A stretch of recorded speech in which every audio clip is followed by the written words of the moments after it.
Oi, então vamos começar mais uma aula de história e a aula de hoje vai ser sobre o primeiro reinado no Brasil. Após a fuga de Dom João para o Brasil, Portugal ficou empobrecido por causa da guerra contra os franceses. Além disso, o comércio português foi muito prejudicado pelo decreto da abertura dos portos brasileiros. Diante das dificuldades, em 1820 estourou a Revolução da cidade do Porto em Portugal, que logo se espalhou por todo o país. Essa revolução foi conhecida como a Revolução do Porto.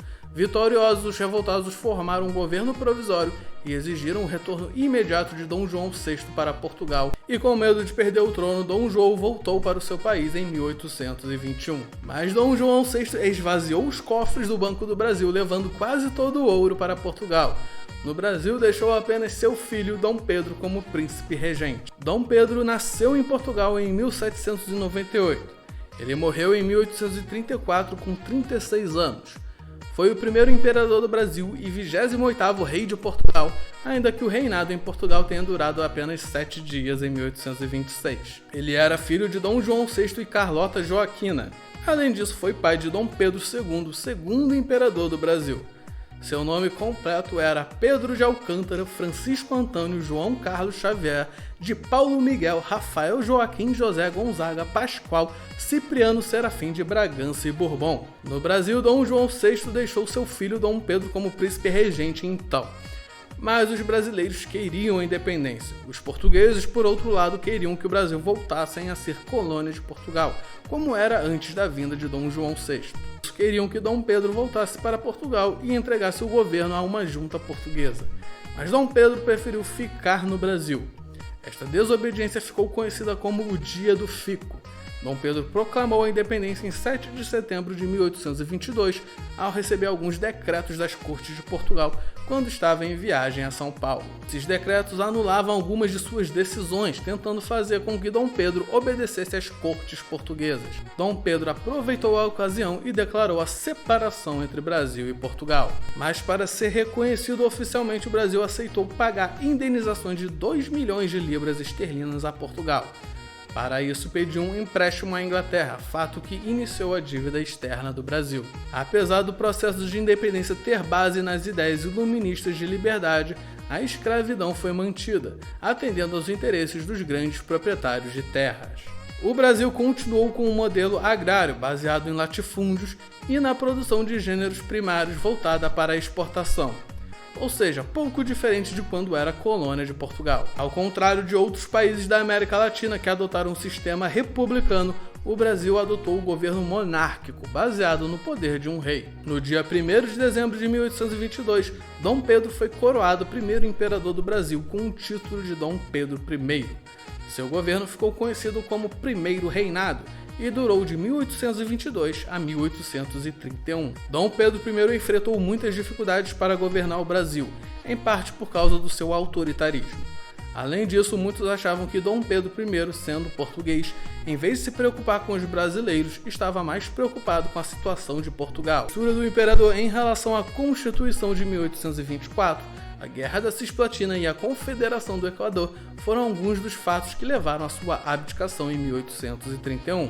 Os primeiros 2 anos do Brasil como nação independente tiveram como principal debate a elaboração da Constituição para o país. Esse documento seria elaborado por uma Assembleia Constituinte, que havia sido escolhida em eleições realizadas após a independência. A Constituinte assumiu suas funções em maio de 1823, e a elaboração da Constituição gerou desentendimentos profundos entre os deputados e Dom Pedro I. O grande debate era acerca do alcance dos poderes políticos do imperador. Os constituintes queriam que os poderes do imperador fossem limitados e que ele não tivesse a permissão de dissolver a Constituinte quando ele bem entendesse. Essa postura dos constituintes de procurar limitar o poder real naturalmente gerou insatisfação de Dom Pedro I, que defendia que seu poder fosse centralizador e autoritário sobre a nação. Essa disputa entre os constituintes e o imperador resultou em um evento conhecido como Noite de Agonia. No dia 12 de novembro de 1823, por ordens de Dom Pedro I, militares invadiram a Assembleia Constituinte e prenderam os deputados opositores do imperador. O primeiro projeto de Constituição ficou conhecido como a Constituição da Mandioca. O nome com que veio a ser conhecida deveu-se ao modo com que instituiu o voto indireto censitário, em que os eleitores do primeiro grau tinham que provar uma renda mínima de 150 alqueires de plantação de mandioca. Essa medida ia beneficiar os grandes agricultores. Com isso, a Constituição que havia sido elaborada foi barrada por Dom Pedro I. Essa medida de Dom Pedro I aconteceu porque, em setembro do mesmo ano, a Constituinte havia finalizado a elaboração da Constituição que, além de possuir um caráter liberal, também limitava os poderes reais. A partir da prisão de seus opositores e da impugnação desse documento, Dom Pedro I formou um Conselho de Estado e passou a elaborar a Constituição que lhe agradasse. A Constituição de 1824 foi a primeira na história do país. Constituição é a lei mais importante de um país, que contém normas relativas aos poderes públicos e direitos da população. Dom Pedro I entrou em confronto direto com a Assembleia responsável por elaborar a primeira Constituição. O imperador mandou criar uma Constituição que lhe agradasse, o que lhe trouxe desgaste político. Essa Constituição determinava que os senadores só deixassem o cargo quando morressem. O voto era censitário, ou seja, só podia votar ou se candidatar a cargos públicos quem ganhasse uma renda mínima.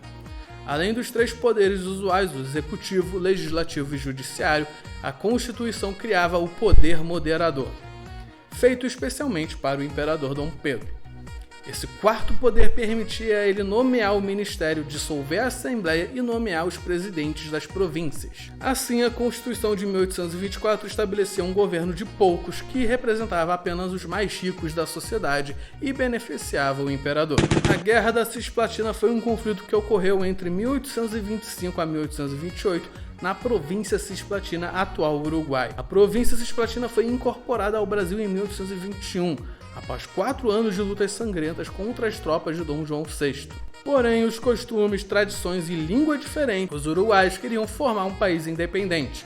Em 1825, apoiados pela Argentina, começaram a luta contra o Brasil. Depois de 3 anos de combate, Dom Pedro I teve que fazer um acordo. Brasil e Argentina reconheceram a independência do Uruguai. A Guerra da Cisplatina trouxe muitas mortes e perdas financeiras para o Brasil. Por esse motivo, Dom Pedro I enfrentou oposição cada vez mais forte por parte de muitos políticos e da população brasileira. A Confederação do Equador foi uma tentativa de estabelecer um governo republicano independente no Nordeste em 1824. Envolveu as províncias de Pernambuco, Ceará, Rio Grande do Norte e Paraíba. Dentre os motivos da revolta, podemos destacar o autoritarismo do imperador, que nomeava pessoalmente os presidentes das províncias. Esta nomeação ignorava muitas vezes os interesses da população local. Além disso, as condições de vida da população nordestina eram muito precárias. Os revoltosos uniram-se contra a escravidão, contra a desigualdade social e contra o imperador. Eles foram atacados e dominados por tropas mercenárias inglesas contratadas por Dom Pedro I e por proprietários de terras que não queriam o fim da escravidão. Alguns dos principais líderes do movimento foram Pedro Pedroso, Paz de Andrade e Frei Caneca. Esse último foi condenado à morte. Vários motivos levaram a população e políticos a exigir a renúncia de Dom Pedro I. Isso porque, como vimos anteriormente, o imperador resolveu os problemas de forma autoritária. Outro fator tornou a situação ainda mais difícil. Em 1830, o jornalista Líbero Badaró, de oposição a Dom Pedro, foi morto a tiros.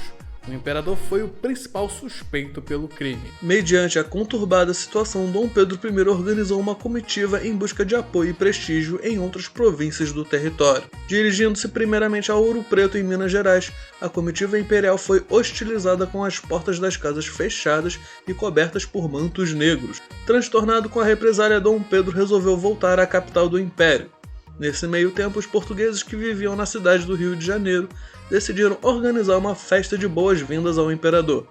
Por meio dessa ação, os lusitanos pretendiam reforçar o seu já conhecido apoio aos atos do governante. A noite do evento deixou os brasileiros incomodados com uma homenagem para uma figura política tão questionada. Desse modo, começaram a hostilizar os portugueses, chamando os mesmos de estrangeiros ou bradando morte aos pés de chumbo. Em pouco tempo, as ofensas se transformaram em uma enorme e violenta baderna entre portugueses e brasileiros pelas ruas da cidade. Atacando os lusitanos com garrafas, cacos e pedras, o evento acabou conhecido como a Noite das Garrafadas. Do ponto de vista político, esse foi um dos últimos eventos que antecederam a retirada de Dom Pedro I do cenário. Antes disso, o imperador ainda tentou contornar a situação ao promover a eleição de um ministério formado somente por brasileiros. Contudo, a medida acabou não perdurando e novas manifestações contra o imperador o forçaram a abdicar do trono brasileiro. Além disso, a vida pessoal de Dom Pedro I era muito criticada.